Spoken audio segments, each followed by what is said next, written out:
Albanian blood. Hey everybody, get your tickets from my guy. Forget the hubs, forget the masters. I'll read you something. Any kind of event you want to get a ticket from, go see my guy. He'll get you the right prices. Tommy Tickets. Tommy Tickets, the world is opening and events are happening. The world is opening. It's your oyster. Get your tickets from Tommy. When you need tickets to the big game, Broadway play, concert, call my guy to get the lowest prices. The best seats in the house. If you don't get them, I'll get them for you. Contact me. Tommy Tickets. Yankees, the Mets, the Knicks, the Rangers, the Islanders, and more. He has them all. Call my guy, Tommy Tickets, 631-213-7675. And use the code Mafia Truth to get the absolute lowest prices of all tickets. Take it from me, Johnny Alite. Those are the best tickets you're going to find. If you need help, contact us. We'll get you those tickets. Don't pay the hubs and the masses. Don't be a fool. Don't be a sucker. Welcome, everyone, to another episode of Mafia Truth with John Alite. I'm Felix Levine. To my right, John Alite. And a quick reminder, if you haven't done so already, to subscribe to this YouTube channel and also subscribe to our Patreon channel. All content goes up there early. Bonus content, the ability to ask him personalized Q&As on our monthly Q&As. We're also going to do some live streams. We're going to get really creative with the Patreon, so make sure you get on before we get on to all of that. And really quick, John, I mean, we talked off air about obviously a big figure in the Mafia, Joey Merlino. And you had a crazy story that really kind of spans over a 30-year period, if you will. I'll let you talk about that because, you know, spoiler alert, you were asked to put a hit on him. So I'll let you kind of take it away. So it starts in about 1990, 91, around there. I'm asked to meet at a club on Delaware Avenue, that's Philadelphia, called the Aztec. At the time, this guy Dale owned the club, and I was in the parking business, and they offered me the parking of the Aztec if I come to this meeting. So obviously it intrigued me, there's money. I got the house down at Voorhees that, I think I showed you the film of that. It was a beautiful property, $10 million property. I'm familiar with the Philadelphia Mafia. Nicky Scarfo was the boss. It just went away. After Nicky Scarfo goes to jail, Joey Merlino takes over the Philadelphia family. He's becomes the boss of the Philadelphia mob. It's said that he was involved trying to hit Nicky Scarfo's son. I don't have proof of that. Do I think that's a fact? Yes, I do. And they asked me to come to this club. A guy that worked for me, Keith Pellegrino, he says his cousin just came home from prison. He's friends with a guy named Johnny Cupcakes. I don't know Johnny. They meet me in the Champagne Lounge. They bring this guy Louis Torrey to me and Anthony Persiano. At that time, I liked Anthony Persiano. I just met him. I thought he was a good guy, small in stature, and they asked me, straightforward, you know, we know you do a lot of work. Keith Pellegrino was bragging about you. Joey just came home from jail with our friend Johnny Cupcakes, and we want to know if you'll hit Joey. I said, Joey who? He says, Joey Merlino. So my first question is to them, why do you want me to hit Joey? They had different businesses, drug business. They were selling Christmas trees on Oregon Avenue, and they had some sort of disagreement with them. So I says, well, tell me more, what do you want? He says, well, my brother-in-law, Ray Hart, married my sister. He has the parking here in Atlantic City. I was already in Atlantic City at clubs called the Key Club. And I said, what does this place do?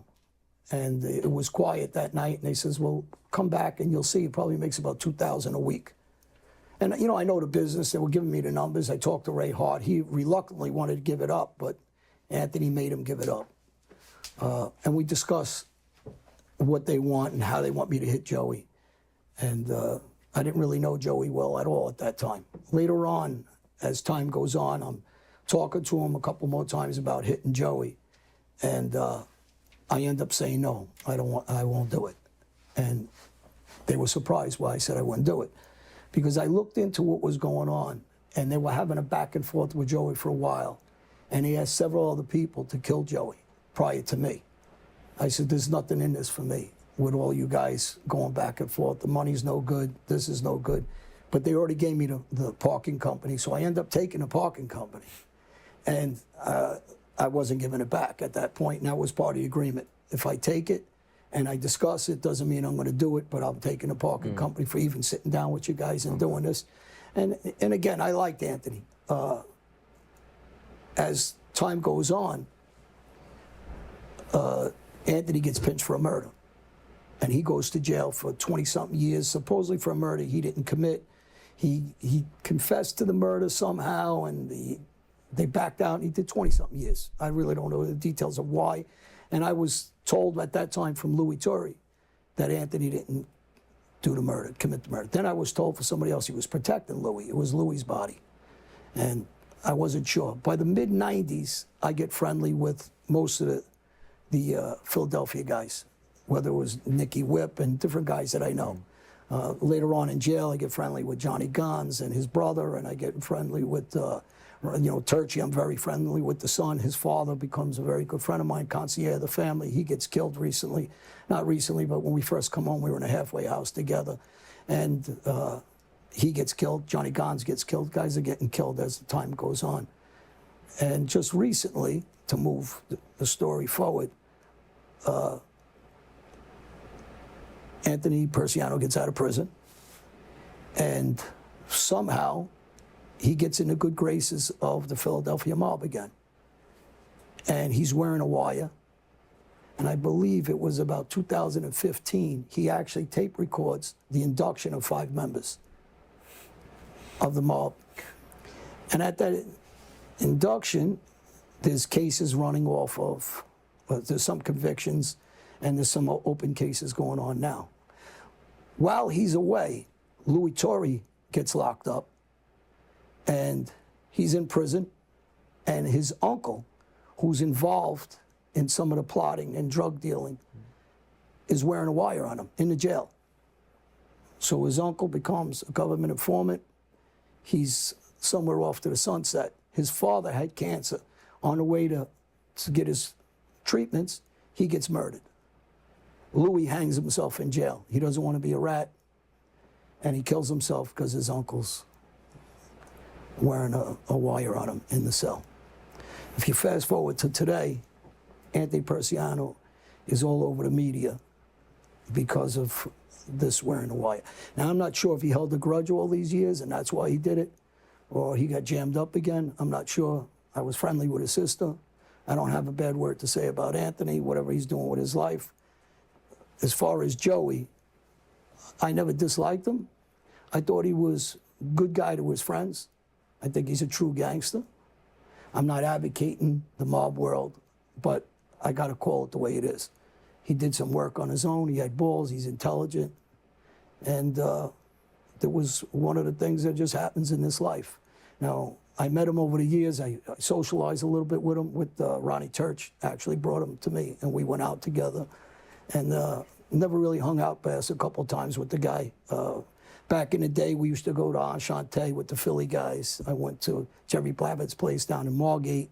So I'm very familiar with these guys from socializing, going out, playing around, drinking. Another place, Touche's. And I had a beautiful property in Voorhees, so I used to go back and forth. So I got very familiar with a lot of guys in Philly, got very friendly with them. They're a small group of guys. Like I talked about, the Westies had 20 guys. These guys the same. They don't have that many guys. Did you, after in the early 90s when they had asked you to put a hit on Merlino, did you ever have interactions with him or, meet him at any point? Yeah, I mean, of course, I met him in '94. I went out with him a couple times. So what's that like, knowing that someone had just, a couple years prior? I mean, this is part of the mob world. Okay. Whether, you don't have to have something personal against somebody. You might not want to kill him. You might kill him. You might have to kill him. It might be an order. I mean, this is just part of it. His best friend, one of his best friends, Roger Vella, did prison time with me, was in the halfway house with me. My belief, he set up Ronnie Church to be killed. I like Roger. Roger was best friends with Joey Merlino, his sisters, and Roger Vella's sister stay together. So, it's just a treacherous world of Machiavelli. And I told you, a survival. It doesn't really matter. I was in Fairton with a lot of Philly guys, so they know I fight everywhere I go. I got into fights there. They were in Allenwood with me. They see me fight everywhere there. I jumped in for a big dummy who couldn't fight a lick, this guy Joe Mecca. 6'5", benching 550 pounds. A little skinny guy clipped him in his jaw, and another guy jumped in, Muhammad, who was about 6 foot, about 280. And I jumped in against Muhammad, and afterwards we're both in the hole. Muhammad looked at me, he goes, I thought we're friends. I go, we are friends. And he just looked at me kind of strange. I says, you got to understand something. You're jumping a guy that's involved with Philly mob guys who I'm friends with. It was a one-on-one fight. You shouldn't have jumped in. You jumped in, 6 other guys jumped in, everybody's beating him up. And the guy couldn't find the lick anyway. You should have just let the guy finish him himself. I had no choice but to jump in. I got nothing against you, but that's our life. So people don't understand. I didn't even like the guy, and I jumped in for him. So this is just part of the mob world, and I fight wherever I go. If I see one of our guys fighting, I fight. Everybody knows that. When a guy's being beat by 6 guys, I think it's my obligation, whether I like him or not, to step in. What were your interactions with Joey Merlino like, though? Just socializing. Just socializing. Just going out drinking. He's a nice guy. Listen, Okay. I'm one of the biggest guys that say I like him. Liking him and want to live that life are two different things. Right. Liking him, and if somebody says to me, you got to kill him, when I was in the life, and if I had to, I would have. And he'll do the same. So this is just part of our world. What makes him good or Well, I would tell you what notable? makes him good. Because I don't like most mob guys. Because I think they're full of shit. I think they're big mouths. I think they're cowards. I think they're not good to their friends. Joey's a tough guy. He does his own work. He does a lot of robbery. He's very good to his friends. He's sociable. He's fun to hang out with. He's a gentleman and a lot around his friends. And he's not full of shit. He's not faking his way through life. So I do like him. I admire him. As a gangster looking at another gangster, or I'm an ex-gangster looking at a gangster, I admire him. Because he's true to that world.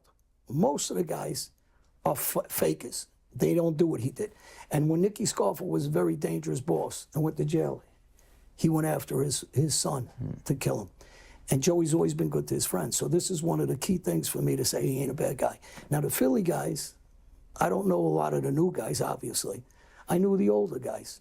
Like I said, Nicky Whip and certain guys that I liked over the years. And they had good reputations, and they were decent guys. What goes on in the street, for me, isn't for me anymore. But I still got to give respect to guys that I think are living the true life of what they believe in. Although I'm not with that life. They are. But at least I can respect the guy, the way he carries himself and does business. Not like most of them. Because most of them, I'd say 90% of them are frauds. Well said. I think that was pretty insightful on Joey Merlino. Hey, everybody. I have a new sponsor, Dina Luzzi, with the new energy drink. Actually, everybody knows I'm full of energy. I'm always moving around. People want to know how. Take a blast. Dino's new stuff. Felix, take it. Need a blast? Get a blast. These great tasting drinks are Italian made. Go check the link in our bio today to get a case of Dino Luzzi right now. I'm telling everybody, listen, trust me on this. This is some drink, and I drink everything. So, alcohol, but this is better. Get the Dino Luzzi stuff. Energy drink, take your blast, and come see me.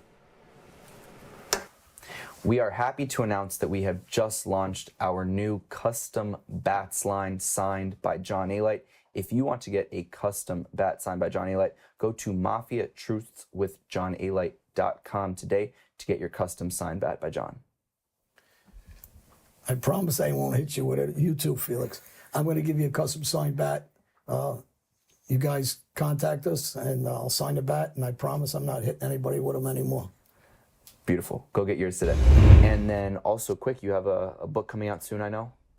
About 6 weeks, another book, Lou Romano. I think it's going to be one of my best ones. I think it will be the best one, to be honest with you. That's exciting. Yeah. They can follow you on Instagram at TrueJohnAlite. You can follow me at Felix.Levine, and stay tuned for more content. Thank you, guys. See everybody. You've been watching Mafia Truths with John Alite.